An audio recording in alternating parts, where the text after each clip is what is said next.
বন্ধুরা দেখো আজ কি রান্না করেছি। আজ গরমে কি রান্না করেছি দেখো। এই দেখো ভাত, দেখতে আছে রোজকার মতন ভাত এক হাঁড়ি,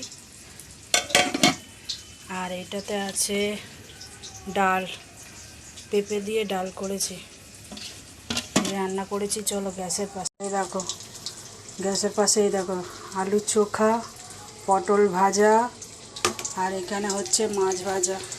আজকে আর মাছের ঝোল করতে পারলাম না বন্ধুরা, খুব গরম লাগছে, ভালো লাগছে না।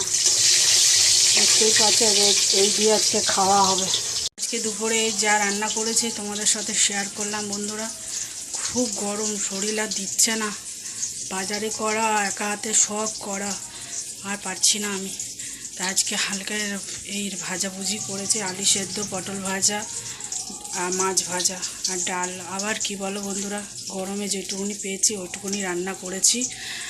এখন অবধি এতটা ভিডিও করলাম, যদি ভালো লাগে তো কমেন্ট করো। গরমে পুরো ভিজে গেছি দেখো বন্ধুরা, নাইটি পুরো ভিজে গেছে, এত গরম সত্যি আর থাকা যায় না। একটু বৃষ্টি দিচ্ছে, আবার রোদ গরম দিচ্ছে, আর ভালো লাগছে না, পুরো ঘেমে গেছে একদম। ঠিক আছে বন্ধুরা, আমার ভিডিও ভালো লাগে কমেন্ট করো, আর কিছু বলতে পারছি না। টাটা, সবাই খাওয়া দাওয়া করে নাও, সবাই ভালো থেকো।